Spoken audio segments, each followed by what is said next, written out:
ডমরু চরিত লিখেছেন ত্রৈলোক্যনাথ মুখোপাধ্যায়। দ্বিতীয় গল্প, সপ্তম পরিচ্ছেদ, চুম্বকের সার। ডমরুধর বলিতে লাগিলেন, বাড়িতে আসিয়া নোটগুলি গনিয়া দেখিলাম যে 210 টাকার নোট, মোট 2000 টাকা। আর ঋণের প্রয়োজন কি? সরকেল মহাশয়কে আমি এক পত্র লিখিলাম যে সেদিন আপনার বাড়িতে গিয়া ভূতের হাতে প্রাণ হারাইতে বসিয়াছিলাম, আপনার টাকার আমার প্রয়োজন নাই। তাহার পর সেই টাকা দিয়া আমি সমুদয় আবাদটি উঠিত করিলাম। আমি ছাই মুঠা ধরিলে সোনা মুঠা হইয়া যায়। সে অঞ্চলে এখন অনেক লোকের আবাদ হইয়াছে, বহুদূর পর্যন্ত এখন লোকের বাস হইয়াছে। নদীতে খি বসিয়াছে, মাঝে মাঝে হাট বসিয়াছে। গ্রীষ্মকালে কোনো কোনো স্থানে বরফের কুলফি বিক্রয় হয়। শীতকালে হিন্দুস্থানীরা ফুলুরি ফেরি করিয়া বেড়ায়। যে সাঁওতালগণ মশা মারিতে আমার সহায়তা করিয়াছিল, তাহাদিগকে আমি জমি দিয়াছি, তাহারা আমার প্রজা হইয়াছে। তাহাদিগের দেখা দেখি আরো অনেক সাঁওতাল নিকটস্থ আবাদ সমূহে বাস করিতেছে। এখন আমার কিরূপ সম্পত্তি হইয়াছে, কিরূপ জনসাধারণের নিকট আমি গণ্যমান্য হইয়াছি, তাহা তোমরা অবগত আছো।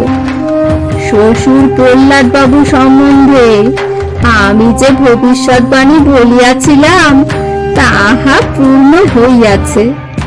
মালতীকে আপনা হইতে তিনি পাঠাইয়া দিয়াছিলেন। তাহার পর তিনি নিজে, তাহার পুত্রগণ, তাহার ভগিনী কতবার যে আমার বাড়িতে আসিয়াছিলেন, তাহার সংখ্যা নাই। মালতী জীবিত নাই। এখন অবশ্য তাহাদের সহিত আমার কোনো সম্বন্ধ নাই। শুনিয়াছি যে এখন সংসারে তাহাদের আর কেহ নাই। দেশে গিয়া ম্যালেরিয়া জ্বরে সে সংসার মরিয়া হাজিয়া গিয়াছে। লম্বোদর বলিলেন, অনেক কথা তো শুনিলাম। তুমি যে বলিলে সরকেল মহাশয়ের বাড়ি চুরি হয় নাই, আর সে চোরগণকে তুমি দ্বার খুলিয়া দাও নাই, তবে সন্ন্যাসী দুইজন কি করিয়াছিল যে লোহার সিন্দুক ও অন্যান্য লোহালক করে টান ধরিয়াছিল? ডমরুধর উত্তর করিলেন যে, আমি যখন কাপড়ের দোকানে কাজ করিতাম, তখন কোনো কোনো দিন সন্ধ্যার পর সে স্থানে পুঁথি পড়া হইত। মহাভারত রামায়ণের পর সে একজন আরব্য উপন্যাস পাঠ করিয়াছিলেন। তাহাতে এক রাজপুত্রের গল্প শুনিয়াছিলাম। জাহাজে চড়িয়া সমুদ্র পথে তিনি দেশ বিদেশ পরিদর্শন করিয়াছিলেন। অবশেষে ঝড়ে তাড়িত হইয়া তাহার জাহাজ এক কৃষ্ণবর্ণের পর্বতের সমীপে উপস্থিত হইয়াছিল। জাহাজের যত পেরেক ছিল সব খুলিয়া সেই পর্বতে গিয়া লাগিল। জাহাজ জলমগ্ন হইল। আমার বোধ হয় সন্ন্যাসীদের যে বৃহৎ কালী মূর্তি ছিল, তাহা চুম্বক পাথরে গঠিত। কিন্তু সে সামান্য চুম্বক পাথর নহে, চোলাই করা চুম্বক পাথরের সার। সিংহাসনটি এরূপ পদার্থে গঠিত, যাহা ভেদ করিয়া চুম্বক প্রস্তরের আকর্ষণ শক্তি দূরে যাইতে পারে না। প্রথম কয়দিন সন্ন্যাসী দুইজন দেবীকে সেই সিংহাসনে বসাইয়া পূজা করিয়াছিল। সে নিমিত্ত সে কয়দিন লৌহদ্রব্যে টান ধরে নাই।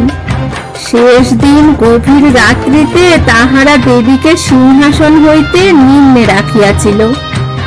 আর সেই সময় নিকটস্থ লৌহ নির্মিত দ্রব্য আকৃষ্ট হইয়াছিল। সে রাত্রিতে প্রথম আমি দেখিয়াছিলাম যে তৃতীয় ঘোড়ার উপর বলদের ছালার ন্যায় তাহারা দুই দিকে দুই প্রকার বোঝা রাখিয়াছিল। বোধ হয় একদিকে প্রতিমা, অপরদিকে সিংহাসন ও পূজার সামগ্রী রাখিয়াছিল। সিংহাসন হইতে মূর্তি পৃথক ছিল, সেজন্য তখনও লোহার দ্রব্য টানছিল। তাহার পর মাঠে প্রতিমার আকর্ষণ শক্তি লোপ হইয়াছিল। তাহার পর সিংহাসনের উপর মূর্তি রাখিয়া ঘোড়ার উপর সেইভাবে বোঝাই দিয়া তাহারা পলায়ন করিয়াছিল। আমার বোধ হয় লৌহদ্রব্য সমূহ এই কারণে শূন্য পথে ভ্রমণ করিয়াছিল। লম্বোদর জিজ্ঞাসা করিলেন, তুমি যে গল্পটি করিলে উহার কোনো প্রমাণ আছে? ডমরুধর উত্তর করিলেন, প্রমাণ নাই, নিশ্চয় আছে। চাবির থলো এখনো আমার ঘরে আছে। বলো তো, এখনই আনিয়া দেখাই।